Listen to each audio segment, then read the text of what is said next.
Hello, everyone. Give us just 1 second and we'll get started.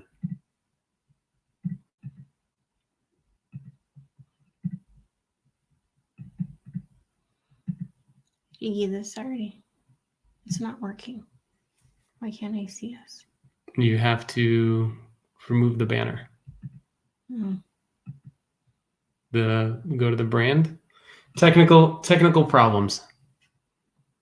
Hide that. There you go. And that's us. And that's on LinkedIn.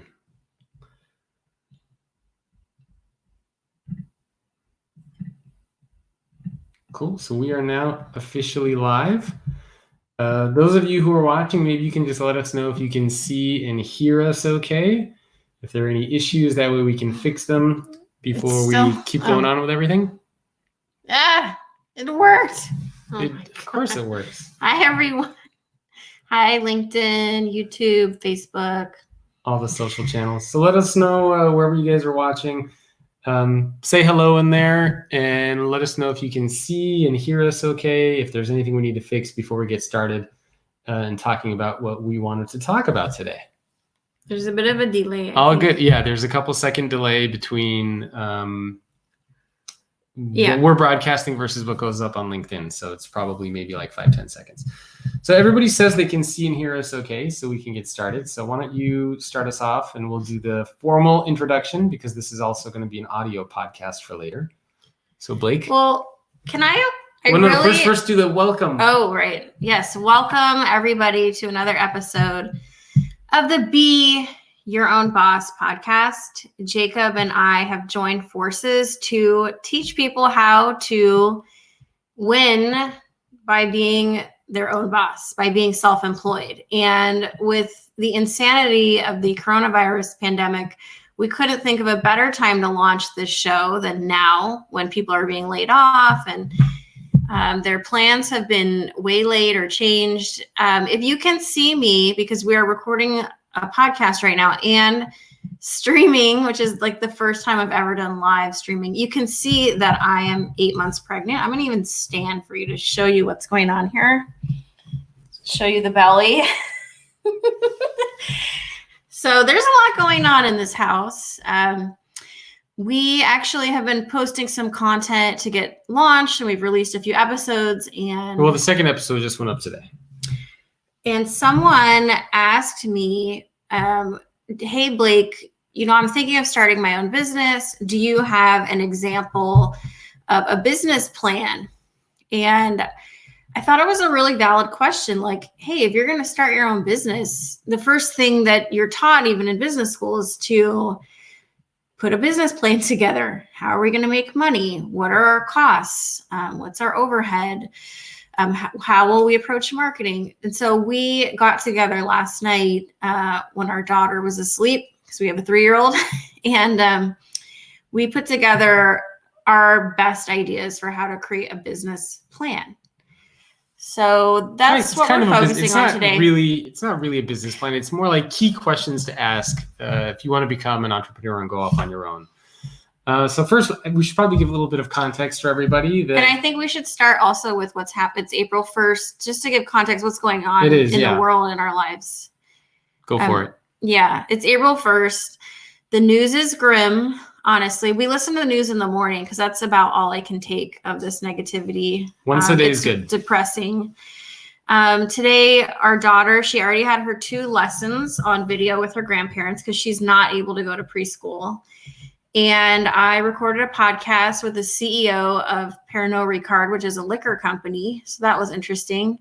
And I mean, we're just working when we can. And it's kind of, to be frank, it's survival. I mean, this is one of the hardest things I've ever had to experience, because I thought right now I'd be enjoying maternity leave and doing prenatal yoga, and little did I know my 3-year-old. You're getting a bunch of people saying congrats. Thank you, everyone. You can respond to them too if you want. I love my LinkedIn folks. But I thought I'd be like relaxing and enjoying maternity leave and getting my business ready to disappear for a few months. Little did I know I'd have a very cute, sweet, and needy 3-year-old every morning going, "Mommy, what are we doing today?" And me going, But then you're talking about me there for a second. I was like, okay.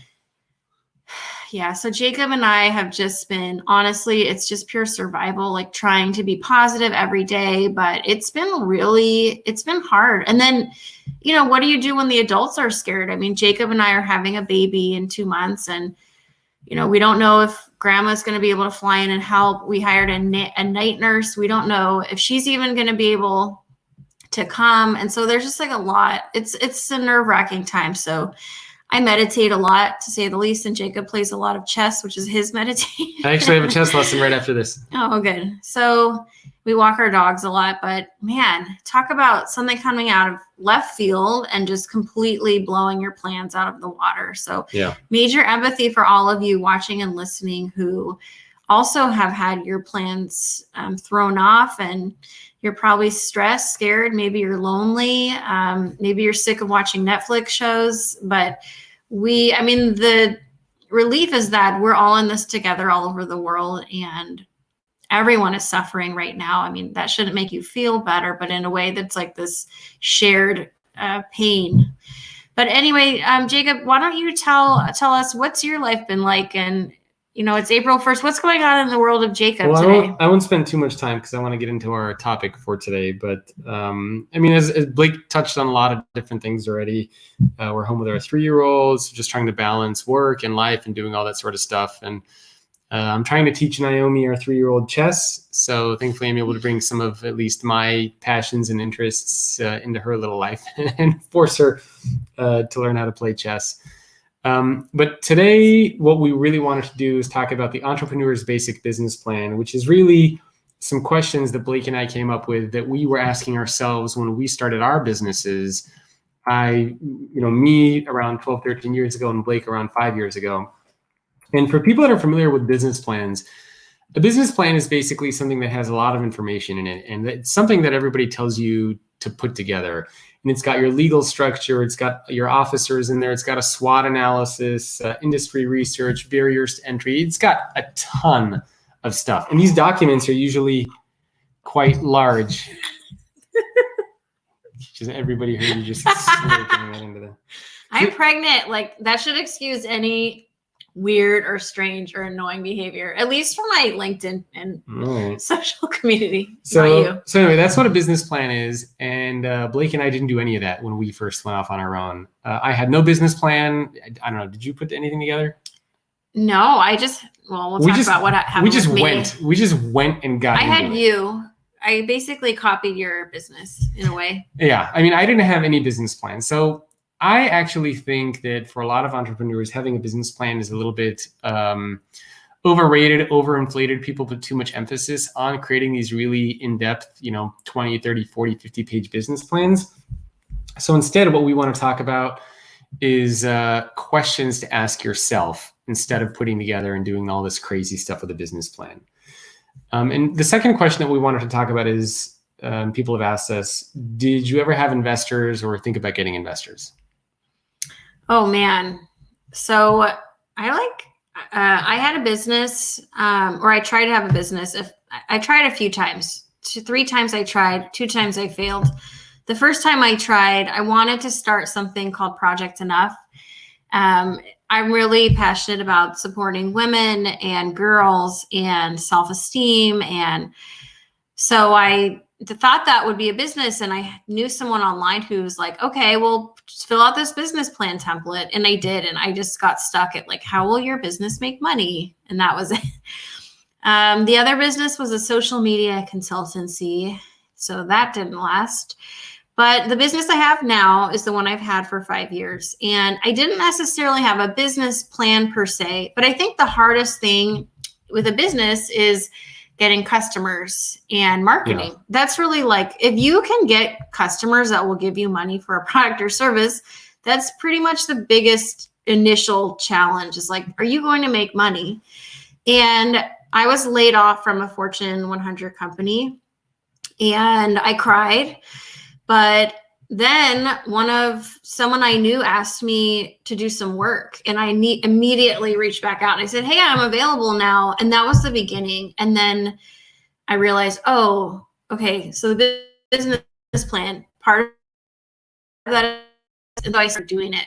But yeah, I didn't fill out a formal business template, but I have to say I had been doing this for 12 years, which is content and thought leadership. And the next logical step was, okay, Blake, how are you going to start charging for this? You're already doing it. So it's not like I didn't know how to do the work, but I didn't really know how to charge. So that's where my husband came in and kind of mentored me. And yeah, it's good if your spouse benefits from your own success. There's nothing that will motivate them to mentor you than when they make money, when you make money. But yeah.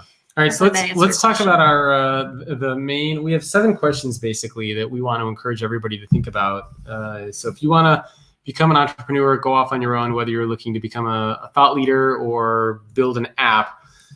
So Blake and I are small business owners, but we're sort of the products. I mean, we create courses and stuff like that as well. In other words, the brand. Yeah, we sell content. We're in a content business as opposed to having a specific like app or piece of software or hardware that we actually, physically sell to people. So, keep that in mind. But, in the past, I've dabbled in various entrepreneurial projects, raising money, doing all that sort of stuff. So we can talk about that too. So the first question that I think is the most important question for anybody to ask themselves if they want to go off on their own is, what are you going to sell? This is a very, very common question. Basically, how are you going to make money? So Blake, why don't you start off and you can share a little bit about how you thought about what you were going to sell when you went off on your own, and I can touch a little bit on that too. I realized I didn't answer your question, which is like typical. And I'm not going to say I have pregnancy brain. Well, no, we're on another question. What are you going to sell? What are you going to sell? The point is, of the first question, I never had investors because I learned early on. I wasn't stupid, and I learned, hey, if people give you money, they want their money back. I think there's some glitz and glamour and sexiness to like, I have investors. But actually, if someone tells you that, it's a little concerning. It's like, oh, okay. So you basically have people who expect you to make money for them before you get paid. That's not good. So no, I didn't have any investors except my husband, who wasn't going to get any money back immediately. Ever. How did I figure out what to sell? Yes. I told you guys, I have been creating content and thought leadership, running communities, speaking horribly for 12 years. Eventually I got better at it, but I did it. I did it for many, many years without being like paid for that. I became a practitioner, which gave me a unique angle into this area that I focus on, which is customer experience. I was in the trenches. I saw what a customer service team looks like and all that. I always tell people when they ask me this question, how do I figure out what even I could sell? I ask them to think about things that people have asked them for outside of work, or even at work. Like maybe you're a really good artist on the side, or you're an amazing chef, or you're a great writer, or you've been asked to do speeches. So for me, I had been asked to give talks, workshops, contribute blogs. I've done podcasts for years. So it was all stuff in my, is it a wheelhouse? Yeah. It was all stuff in my wheelhouse that I had been doing for years. And as far as what to sell, I have an article I wrote, which I'll put in the show notes of this podcast, about how to be a keynote speaker. And so part of that is doing stuff for free for a while and then not doing it for free anymore. Oh, look, Instagram is live now. Hi, Instagram. Oh, it's working. Finally. Wow, that was glitchy. So you have to, first you work for free, and then you start charging. And the market will tell you what you can charge. If you are a beginner speaker. Whoa, don't drift on let's focus on the first. What are you going to sell? That right. What are you going to sell? Yes. So so it has to be a beautiful marriage, just like mine and Jacob's, between what the market demands from you and what you can offer. For me, I am so blessed that I had all this knowledge about customer experience and the market needed it. So I was able to start selling information products and thought leadership on customer experience. But you have to figure out what are people willing to pay for. I mean, there are tons of businesses that are profitable, even though they don't make money. These companies have huge investments. Amazon, Netflix burned tons of money before they started being profitable, Uber, but like for a one person business, it's not really the same. So definitely thinking about what are you going to sell? What will people pay for? How much will they pay for it? Is the product already out there? I feel like I'm giving a speech, but like what makes you different? We're just on one question. What are you going to sell? Jesus. What are you going to sell? So why should I buy your product when 10 other people have the same product? What makes you special? Yep. So for me, it was very similar. So what are you going to sell? I mean, I was doing social media consulting, 12 years ago. And so for me, I was selling services. I was selling consulting services on social media and stuff like that. But I think what you're currently doing will really help dictate what are you going to sell, unless you're trying to make a huge pivot. But you need to have an idea of where the revenue is going to come in from. And I know it sounds like a very simple question for people to figure out, but you'd be surprised how many people simply say, I'm going to quit my job and I'm going to become an entrepreneur. And people say, well, what are you going to do? And say, I don't know, I'm going to figure it out. But that's not a really effective way to approach it. So, I mean, the way that I transitioned is I became an entrepreneur while I still had a full-time job because I needed the full-time job to cover my expenses. And at the same time, while I had my full-time job covering my expenses, I was building my own business on the side. And as soon as I made enough money with my side business, then I was able to fully transition. So have an idea of what you want to sell before you kind of go off on your own. Don't just sort of like, I hate my job, I'm going to leave and, I'll figure it out, because I don't think that's a very good approach. So second question to figure out is, where is your revenue going to come from? And I can start with this one. For me, my revenue, I knew I wanted it to come from a couple of different places. And I've expanded this over the years. Originally, it was coming from consulting. Then it became speaking, book royalties, making money from courses, doing third-party royalty courses for various other places as well. So having a good sense of where your revenue is going to come from, I think, is a very, very important question for people to ask. And as we start to see with something like coronavirus, this pandemic that we're all in, having your revenue come from a single source is probably not the best idea. So I always encourage people, have a very clear sense of where the money is going to come from. And if you can have a couple of different places, 3 to 5, then that's always a good thing. Unfortunately, Instagram Live isn't working, but that's life, right? What are you going to do? Nothing ever turns out like you immediately think it will. Where will your revenue come from? I realized early on that my message resonated with a specific group of decision makers. So I often help software companies that sell customer products, like customer experience products. I help them to explain their message, and they put me in as an objective resource or thought leader. And so I started targeting these specific people, VPs of marketing, CMOs for these types of software companies. And that is like 80%. Well, in the beginning, that was like 100% of my clients. It's the first keynote I ever did. Oh, so you're talking about like who your buyer is specifically. Who's my buyer? Okay. So my buyer has a marketing budget. They have an event budget. They have a content budget. But now we're moving into courses. We're releasing my course soon. So that might be like more like any individual, or if I sell my book, that could be any individual. But for me, the big projects come from senior level marketing people who have designated thought leadership budgets. And it was pretty cut and dry on who that is. And I started targeting them initially just with an Excel sheet. Now I don't target them. They find me through content. And then they ask me for services and I offer them, but I guess it's a marketing funnel, even though I don't really use these terms. Yep.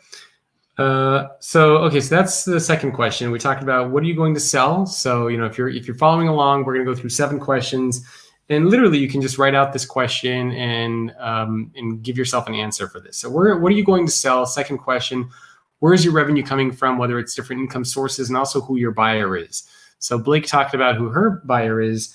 For me, when it comes to like the speaking and the advisory stuff, it's usually senior level leaders inside of companies, just general leadership. It could be HR teams. When it comes to courses and digital content, it's typically it could also be senior level leaders, HR people, just a lot of even mid and entry level employees who are trying to figure out how the world of work is changing and what they should be doing. Your battery is going to die on your computer, which means that when that dies, your stream will also be going down. Why don't you just talk and I'll go get my charger? Okay. Or you can go get my charger while I answer a question. Okay. Okay, so I'll go run. Maybe I can use your charger. You can also use my charger. That would be. Sometimes I'll plug it in. I do have good ideas. I think you need to do this side, sweetie. No, this side's got it. It won't work. No, because it goes in the So you've got to do this one. Can it reach? There you go. Technical difficulty. Yeah, the people who are listening to the audio version of this when it comes out are going to be like, what the hell are you people doing? We'll just cut it. No, it's fine. It's the authentic experience. Yeah, authentic. There we go. Thanks, Perfect. Instagram was a fail. So yeah, Instagram, unfortunately, I don't know. It was super glitchy today. We tried to go on Instagram Live, didn't work. So that's the second question. Where is your revenue going to come from? Think about it in terms of revenue sources and who your buyer is. Do you have any tips or suggestions for how to figure out who your buyer is? As I said, you have to think about what are the types of people that have asked you for services or products in the past. This is where the business plan comes in, where you're really looking at the industry. You're looking at related industries. You're looking at overall trends. You're thinking about what there's a market for or neighboring markets that could impact your market. So it's not a small question. It's a big piece. I mean, every product I've ever created, they always had us list like, who is the target? And I used to be in the conference industry. In every conference, it was just like CTO, CIO, blah, blah, blah, like all very senior people. I think sometimes your target buyer might be someone that you might not even expect. That's why you need to do research. It might not be the most senior person in the company. You really don't know. So, I mean, and you also have to take calls from a variety of people. Like I know $1 Million Consulting, what's his name? Alan Weiss. Like he won't take calls from secretaries or coordinators. And I know this is a little bit off the topic, but you never know who your next buyer will be. So in the beginning, especially, you have to take calls from everyone. You can't say, I'm only going to talk to my decision maker. I'm only going to talk to a CMO, because you don't know. And a lot of coordinators are given a lot of influence and power and money because they're making decisions for other people who have money. And this is mostly like a B2B type of conversation, but it's been relevant for me. So I think you have to be somewhat open-minded and be willing to be wrong as well on your assumptions about your buyer. Yep. Next question is, how much will you need to spend to bring your product or service to market, and what's that overhead going to be? So when you are in like the content business, the way that Blake and I are in, I would say the cost to bring the product or service to market is very minimal, because the way that we both did that is by building our own personal brands, which I think we have an entire separate episode about, which will go up in a few weeks. And so by building our brand, basically being active on social, sharing our thoughts and ideas in various places, by doing all of that, we were able to then build a business around it. So we didn't necessarily create an app, like I keep saying. But there are certain costs associated with, for example, websites, course development, and stuff like that. So I think understanding what those costs are important. Understanding overhead and costs is huge. The first year, my first business, this was probably 8 years ago. To be frank, you guys, I was a complete moron. I made pretty good money with my social media consulting business, and I spent pretty good money. I spent every dollar almost that I made. And I remember we went to pay taxes and our accountant was like, okay, you owe, I don't even remember. It wasn't a lot of money, but I didn't have it. I didn't have the money to pay to the government. And I went on a payment plan. It was quite a humbling, and I'm sure you're all much more advanced than I was as a young person. And honestly, that's why I always tell people, teach your girls about finance, teach them about debt, about money, because I love my parents. I'm not going to blame them, but honestly, no one ever sat down with me and is like, here's how you save money. Here's how taxes work. Like, I wasn't encouraged to focus on that. It was more about surface level things. So needless to say, I never made that mistake again. Today, I'm a very good saver. I understand almost half of our money living in California goes to the government, and I'm always ready to pay taxes and happy to, although I'm choking on my words.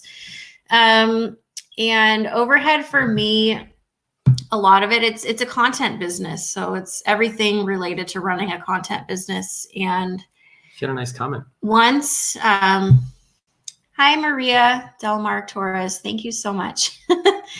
Once, oh man, I had the pregnancy brain, so I totally was thrown off. You're talking about being bad with money. Yeah, being bad with money. Oh, but then I went the other extreme. So instead of spending all my money, like I think last year, I spent so little money in contrast with how much I made, which wasn't smart either. And our accountant said, Blake, you didn't have any costs. Like, you're going to get killed when you pay taxes.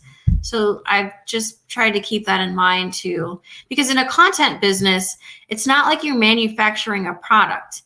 Unless you're really investing in marketing. If your marketing is free and your content is free, then you don't have much overhead, but that can also get you when you pay taxes, because you're rewarded for spending money as a business. So it's a delicate balance between knowing what to spend, and it's a constant looking at where your money is going. But you should always know where your money is going. I love Susie Orman's show. She actually helped me with financial literacy and education to understand you should be up in those details. And don't limit, ladies, friends, don't just let your husbands run your accounts. I have friends, they tell me, I never even look at our bank account. And I'm like, you need to know what's going on there. You need to pay bills. Look what's coming in, what's going out. Don't just let your husband do it just because he offers. You need to be financially educated and literate as well. I certainly never offer that. And now I'm going to drink out of my daughter's drink water. Away from the microphone so nobody has to hear all that. So that was the third question. How much will you need to spend to bring your product or service to market? You need to understand what that number is going to be before you officially launch. Yeah, I don't know why the resolution went bad on your live feed. So get a good sense of what that number is. You can figure that out by doing research. You can do it by talking to people. You can also do it by just testing out your idea. Looking at, do you spend money on a similar product or service? If so, how much do you spend on it?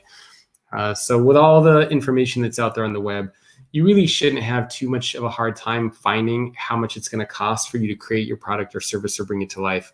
Again, if you're in the content business or looking to build a thought leadership business, whether you're a personal trainer or a speaker, or you want to be a life coach, the major costs there, of course, that you need to be aware of are just regular business and startup costs, building a website, getting a logo designed, all those types of things.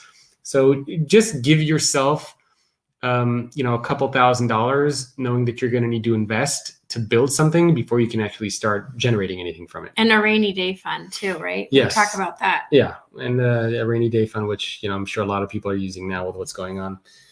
And next question that we want to encourage you to ask for the entrepreneur's simple business plan is, how many months can you go without making any money in the beginning?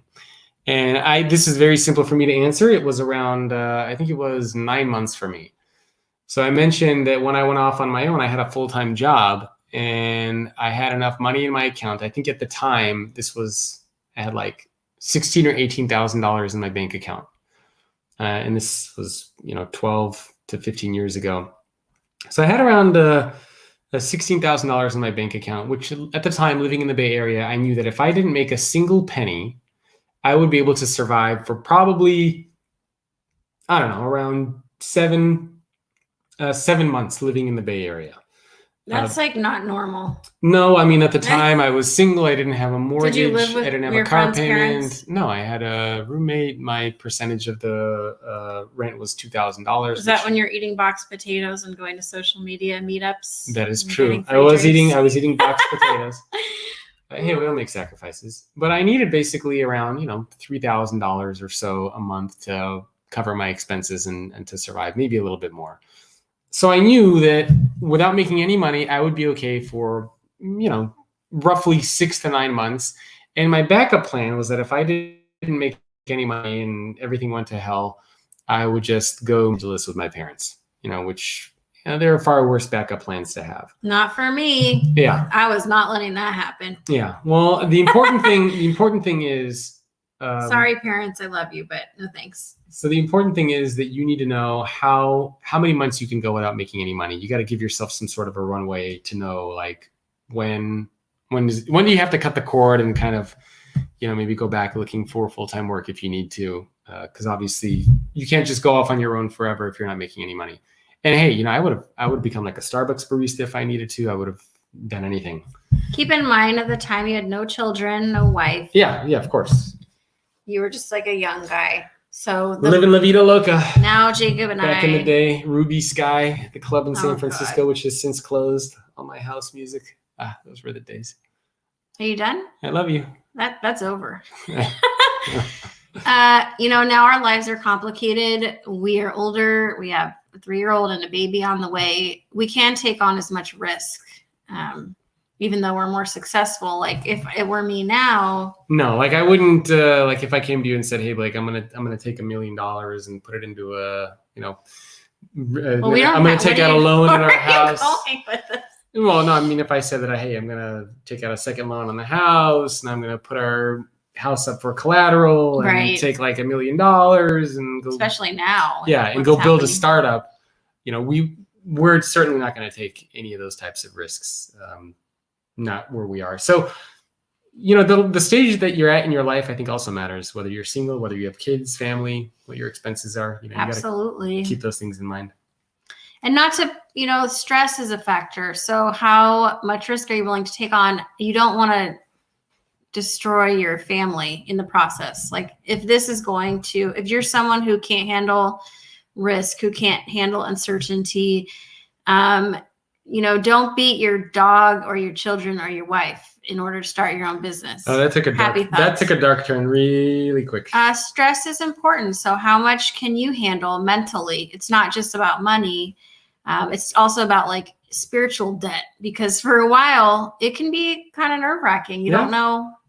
It takes a lot to get a business going. I mean, we're doing that right now with the BYOB podcast, which we just launched. Everything is new. Yeah, it's its own business, its own brand.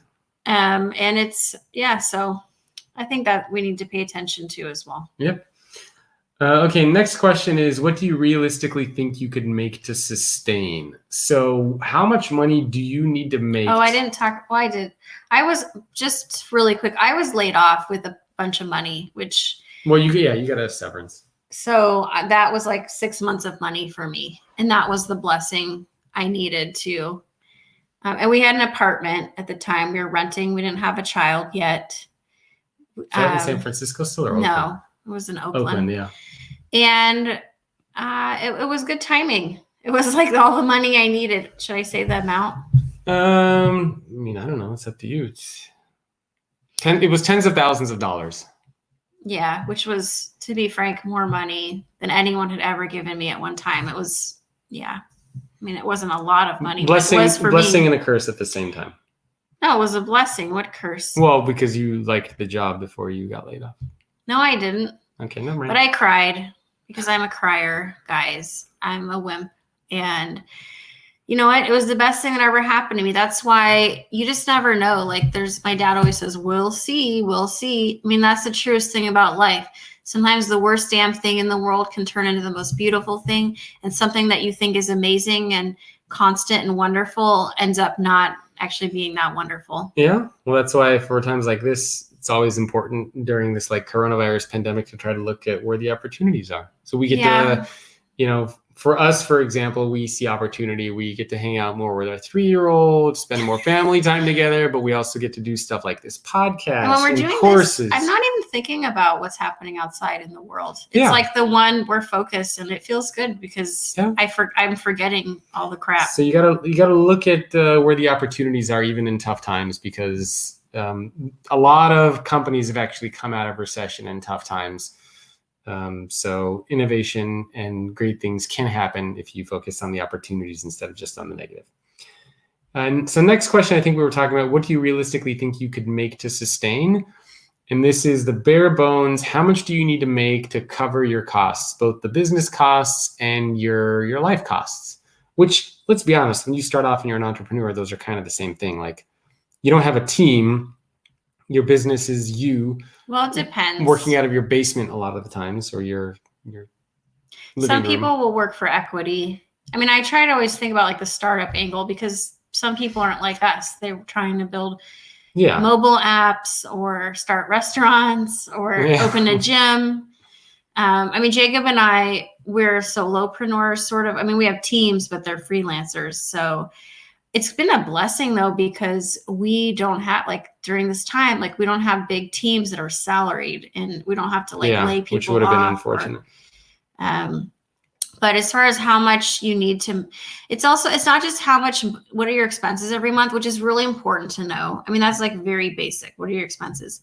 But even more than that, what if something goes wrong? What if someone gets sick? You're going to have to buy, somebody emailed me that listened to our podcast and said, okay, well, what'd you do about health insurance? Because I want to work for myself, but it's very expensive. I mean, Jacob and I have always paid a fortune for the family. Health insurance for health insurance. It's always been at least around $1,000 a month. Yeah. Or a little. I mean, now I'm pregnant, so it was like we weren't going to skimp. As you get older, you don't want to skimp on that. So the point is, know your expenses. Get involved in the details of your money. It can actually start to be fun if you make it a bit of a game, and it's very powerful to know where your money is going. As they say, a penny saved is a penny earned. So yeah, they do say that. And don't be belligerent with your spending. I think when you're starting a business, I mean, that seems obvious. Yeah. Don't go crazy. Don't go, get a new house. And, people think they need to like look a certain way and have fancy clothes. And when I moved to the Bay Area, someone who I really don't like now, but at the time was my friend, and said, people in the Bay Area, I moved from New York City, and they said in the Bay Area, it's not about what you look like, it's about what you do. And so I think that's like a message. I mean, I spend a lot on clothes now, or like for my speaking, my keynotes, but I certainly, when I wasn't able to do that, I tried not to do that. So, I mean, one simple thing that you can do, and Blake and I have done this in the past too, is just open up like a spreadsheet and write down what all your expenses are, your personal expenses, your business expenses, and just put a number next to them. And so you know how much you need to make every month, whether it's gas, food, entertainment, your mortgage or your rent, whatever it is. Just create a big sheet for yourself of everything that you need to sustain your life and things that you need to sustain your business. So do you have monthly software costs, monthly hosting costs, whatever it is, keep a breakdown, especially when you're first getting started. And then you'll get a really good sense of where your money is going and how much money you need to sustain both your business and also your life at the same time.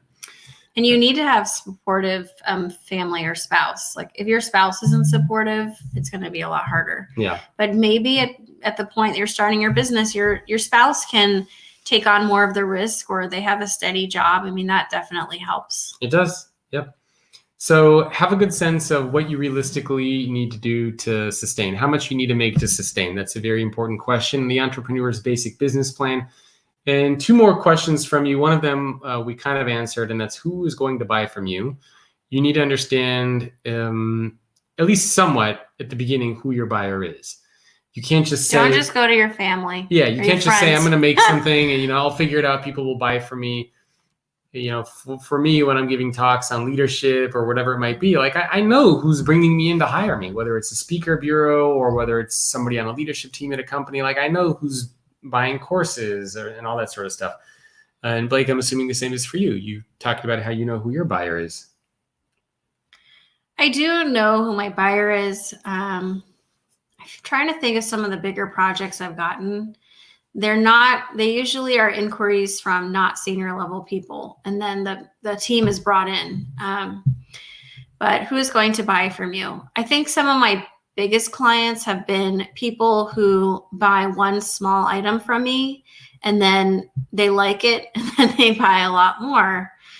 I mean, obviously it's like very basic business. Like you want to meet with decision makers, but it's kind of reminds me how like on a date, you might see how the person on the other side of the table treats the waiter to see like how they're going to be treating you in life. You want to be nice. Anybody who contacts you. I personally, when I wasn't who I am now, I worked for nonprofits, or I was part of nonprofits, not a real job. And speakers that I know now were extremely, well, especially one in particular, was extremely rude to me. And I mean, he was just so insulted that we didn't have the budget that he thought we should have to bring him in. And I mean, now he's a competitor. He's actually being published by my publisher. Whoops. But yeah, he kind of has not a great reputation. And so people talk, always be kind, always be nice. The person who's talking to you, reaching out to you, was just like you one time. So you really never know. And that's why you always have to have a bit of a smile and be pleasant. The next question that we're going to talk about, and again, that one is who's going to buy from you? So as you're building your entrepreneur simple business plan, make sure you have an answer for that one. And the last question that we want to encourage you to think about is how are you going to acquire customers? So how are you actually going to get customers? For Blake and myself, we do this through a couple of different ways. And I'd say some of our methods are a little different. So for me, when it comes to courses, for example, I do dabble a little bit in advertising online, whether it's Facebook ads, also doing partnerships and launches with other people, leveraging social media to let people know about a certain product or service that's out there. So that's at least how I acquire and try to get customers. On the speaking side, those are very high-end, very expensive things. Obviously, you know, a course might be a few $100s versus speaking, which is tens of thousands of dollars. So the best way that I found to build that is you get credibility. You build a brand for yourself. You write books. You contribute to various places. Make a speaking reel. Yeah, I do a speaking reel. You have to put yourself out there. Yeah, for sure. So which is uncomfortable for a lot of people. Yeah, and I mean, for something high like that, like I can't tell you, for example, how much it costs, like how much I need to spend for a speaker bureau to reach out to me to bring me in. Like that, I can't tell you. I can tell you how much I need to spend on advertising though to get somebody to buy a course. But you know, some of the like the speaker bureau stuff, I don't have numbers behind that. But I know how I'm going to acquire them. Like I reach out to speaker bureaus all the time, giving them information about me, sharing you speaking reels with them or media kits. Like I do that on a regular basis. So you need to ask yourself, and you need to have a very clear sense of how you're going to acquire your customers. We launched this new podcast, for example. And so we're thinking, how are we going to acquire new listeners? So leveraging our social channels, leveraging newsletters, leveraging all the different tools we have at our disposal to get people to tune in and listen. Someone sent me a note, PJ, for his wife who has a hair bow subscription business. So PJ, let us know what the question is about retention. How are you acquiring customers? I don't know if people are willing to do as much for free as we did before we started making money. I even had to change my name. That was a big deal. I used to be Blake Landau. Then my SEO was like, I had to start all over because of you. Your name is better now. Don't tell my dad that. He'll kill you. I, for years, have been creating content and building an online persona. I joined LinkedIn in 2007, guys, 2007. And I remember I worked at a conference company, and I knew that I was collecting people, which sounds super creepy. But I would invite speakers, and I think I had my first testimonial from someone I worked with, oddly from the company I was laid off from 10 years later or more. But I collected people. So I started networking, building an online persona. I started writing for Forbes 6 years ago. I don't remember what year that is, 2014. And Forbes has been a blessing, but it has been a huge effort. They started paying me recently, but for years I did not get paid. Yeah. You know, I used to post a lot more. Because I thought social media was about showing people who I was. And the more successful I became, the less I cared about showing people what a fun-loving gal I was, and more about, oh, I'm building like an online library for people, and I'm building information products to help the industry understand customer experience. But I've had to start over many times, and most of the things I've done with content, which is my marketing funnel, I have not been paid for years. Things don't monetize for years, so you have to be very patient. I think being an entrepreneur also is far less glamorous than a lot of people think. You do a lot of grinding and hustling at the beginning of stages, and even now, 10, 12 years later. The idea of it is cool, but the amount of work, you're actually going to work more than you probably do at a regular full-time job. But the good thing is, of course, you're building something for yourself that you control and own. And I always got very frustrated when I was working for companies and I was building things for other people and you weren't appreciated. Not appreciated, and I had no ownership over it. You basically build something for somebody else, and then you move on, and they get everything that you've created. And people often tell me like, "Oh, my boss takes credit for everything I do." Yeah. That happens a lot. We have a question when you want to take a break. Yeah. So I guess the last thing that I'll say about being an entrepreneur is, it is going to be hard work. It's tough, but it is also probably the most rewarding thing that you can do. I know Blake has, your entrepreneurial journey was more recent than mine. So you can probably attest to how much work, even now I'm constantly pushing her. Like sometimes she yells at me. I actually really love working though. Like, when you have children, the conversation comes up. You start to meet people who they don't lean in. They decide to quit their jobs. Like, I can't imagine not working. I love working. It is like the nourishment for my brain. And it kind of is like a big game for me. Like, of course I need to make money, but I don't think I'm really in it for the money. It's more about the game and the journey. Hopefully some money. Well, the money has come because I'm so passionate about it. The money follows the passion and the hard work. But I think the big thing about self-employment is you might work twice as long, but you don't feel like you're working. You're in charge of your future. No one can fire you. The biggest one for me is you don't have to spend time getting people that you hate to like you at work and playing politics. And I mean, man, at that Fortune 100 company, I had these people who had been at this company 20, 30 years, especially the ladies. I mean, they were mean. They hated me. They'd say, you need to come a couple days in a row to like 6 and 7 a.m. meetings with Asia. And I'm like, really? I guess I'm a millennial in that way where I just was like, so spoiled. No, shame on you. Like, yeah. I didn't sign up for that. Like, I don't want you just putting a meeting on my calendar. Anyway, the point is when you work for yourself, obviously for better or worse, everything is on you. You control your destiny and nobody can fire you but yourself. For me, the anxiety of having a boss, I had many bosses, and maybe we should have a whole episode on bosses. We will. We'll do that. I had many abusive bosses, like who were just nuts, and knowing I never have to be beholden to some, acerbic personality ever again. That was like so beautiful. Yeah. Except my own. Well, we have Blake got a question. I have a question here as well that we want to answer. So let me just quickly recap these 7 questions, and then we're going to answer maybe some of your questions that are being posted via social. So let me just do a quick recap. So again, Blake and I never had a formal business plan. We just kind of thought through these questions when we got started.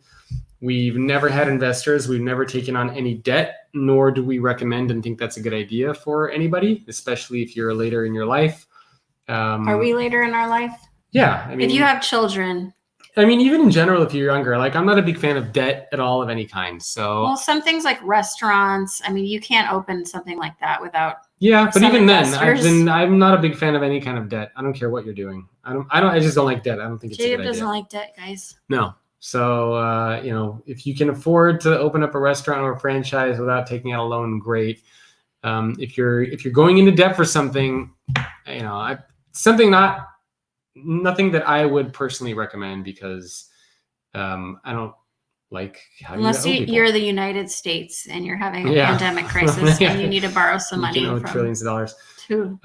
So the 7 questions quickly before we answer your questions. Know what you're going to sell, where your revenue is going to come from, how much you need to spend to bring your product or service to market, and what that overhead is going to be.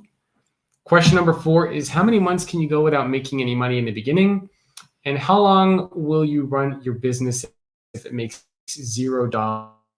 It doesn't. So how long are you going to give yourself? 6 months, a year, whatever that timeline is. Next question is, what do you realistically think that you can make to sustain? Number 6 is who's going to buy from you? And question number 7, how are you going to acquire customers? So now we're going to answer some of your questions. Blake, you had one, and then I will answer one that I got through Periscope, and then we will wrap up. I actually interviewed the CEO and founder of, or co-founder of BarkBox and Bark Companies yesterday. And he had such a wonderful piece of advice. He said, do things that don't scale. So we have a question about a subscription business. Like, how do you retain customers when they'll cancel their subscription if they're not happy? He said, do things that don't scale. So like put a lot of effort into personalization, do things that are hard, send tailored emails to your customers. If this person is his wife is in a hair bow business. Can you imagine if you made hair bows with specific patterns and colors according to the customer or the customer's children? Like, I would love a hair bow that had my daughter Naomi's name on it. Like, she would go bananas for that. Or like a picture, you've got to get creative. So the key is differentiation, which is customer experience. And so for me, that's do the hard things that aren't scalable. In the beginning, just do them by hand was the advice of Henrik, the co-founder of BarkBox, a subscription box service. And actually, PJ, the question, you should listen to this podcast when it goes live next week that I have with the founder. So you have to work harder and use customer experience to set yourself apart. So I got a question. How does one stay motivated once the new toy excitement of an idea wears off? I like that one. Yeah. So for me, I can tell you what I try to do to stay engaged, because I've been kind of doing what I'm doing for over a decade now. Well, you've pivoted a bunch. I mean, over the last half decade or so, it's been relatively consistent as far as the content that I focus on. But as far as what I've been doing, that's been the same for the last 12 to 15 years, speaking, doing all that sort of stuff. So I can tell you what I personally do, and then Blake can share some of the things that she does. So I think the first thing is you can explore other relevant topics and areas in your space. So I started off originally doing social media stuff. My first book was written about social media. My second one was about collaboration. The next one was about the future of work, then employee experience, then leadership. And so they're tangential themes that go together. And I think it's okay for you. And look, now we have this BYOB podcast, right? So my dad just texted us that he's watching. Thanks, Dad. We didn't say anything bad about you. Oh, I did. So, love you, Dad. So the point is that with all of these themes that I've been focusing on, they're a little related. I mean, they're all things that I've done, all things that I have, incorporated into my life. So one thing that you can do is don't feel that you need to stay very constrained in one particular area, like only XYZ. I mean, you can pivot a little bit. If you have a product, you can look at something else that you can make that's related to that product or service. I mean, this is, again, we're talking about if you feel like you need to stay motivated and engaged. So that's my first piece of advice, is look at the different tangential topics and areas that you could focus on that are related to your main thing. The second is you can find different ways to deliver stuff. So for me, with all the work that I do, I try to do something every year that I didn't do the year before. So one year it might be launching a podcast. Another year it's doing launching videos. Another year it's creating courses. Another year it's doing another podcast. And so that constantly keeps me engaged and excited. it's a lot of the same like content, right? I mean, I'm still talking about the same things, but I'm exploring new ways to get my message across. And as I learn about these new things, that keeps me very excited and engaged in all the things that I'm doing. And that's kind of part of like, when the new toy excitement wears off, you can give yourself another toy that is, again, still in your area. So like this new podcast that we launched, this is a new toy. Creating new marketing funnels that I might do online, that's a new toy. So there are like little micro things that you do within the big picture to still stay engaged and motivated and excited with what you're doing. And I think that you can just remember that you can explore different topics tangential to your main topic. You can look at different ways to get your stuff delivered, whether it's a product or service or a message, and try to do something every year that you didn't do the year before. And that'll keep you, I think, engaged as well. Blake, how do you stay motivated and engaged and excited in your space? Yeah, that's a hard one. I admit this year, probably with my pregnancy and having a 3-year-old at home, like I had moments where I just felt really burnt out. But, not being 20 years old anymore, I know that in life, the moment where you want to give up, the moment where you just can't do even one more thing, you can't even stomach one more, whatever it is, like blog post, podcast, outbound email. That's the moment where the rubber meets the road and you actually start making progress. And honestly, like every 3-4 years, like I start getting ants in my pants. And so my business, I've had 5 years. So part of it is just knowing yourself and trying to keep it interesting. Like Jacob and I just launched this new podcast. We've never really collaborated like this. This is really fun. You're welcome. And I like that Jacob said he does something new every year. I think you also need to reward yourself and take breaks. Like some days I'm really productive. Other days I end up meditating on the couch with the dogs, or I go get a facial. Like I kind of spoil myself, or I go get a massage, or I go swimming. And like, I think you have to also be kind to yourself, because when you work hard, you also need to recover hard. So whether that's like a walk next to the beach or whatever that means for you, because there is no one. You can get lonely, especially like in the content business. There's no boss saying like, yeah, Blake, like good job on that Forbes post. Woohoo. Like I have Jacob, but he's like, so you did well in a Forbes post. Like who cares? That's not okay. That's not exactly what I said. Yeah, but I mean, so you have to be your own cheerleader and find ways to reward yourself even when you get bored, because when you get bored, this is like the hero's journey. This is the test. Can you stomach this? And at that moment, like even with this pandemic, it's been really quiet for my business. And all of a sudden in the last few days, I've gotten some really great feedback and inquiries for projects that are going to be virtual. But again, when you work for yourself, there will be quiet periods. I remember like the first few holiday seasons, I always get a little blue because I like work. I like money coming in. I like excitement. And during the holidays, things shut down. There's nothing to do. So also knowing when to focus on other things, enjoy your family, enjoy your success, take a break. So that's my advice, is motivate yourself, keep going, because it's often when you want to quit that you're on the brink of something really good. And understand there will be quiet periods, and learn to stay the course through those periods and focus on other things in your life. Well, I think that is a perfect way to wrap up. So thank you everybody who is asking questions. You're very welcome to the person who said so. Mohedam, you're welcome. And thank you everybody who is participating live on various social channels and asking questions. We're going to try to do more of these live ones. That we have an audio version of this that goes up every week. So if you're interested in learning more about the podcast, Vicky, why don't you control your streaming so you can let people know where the episodes are. All right. You can go to BYOBpodcast.com. That's BYOBpodcast.com, and you'll be able to subscribe there and get access to more of these episodes as they get released via audio every week. but we're also going to try to do these live whenever we can. I know this is probably not content that a lot of people are used to hearing and seeing from us, but hopefully we will change that over the coming weeks and months, because I think we have a lot of fun and exciting stories to share with everybody. Blake, any last parting words of wisdom you want to give anybody?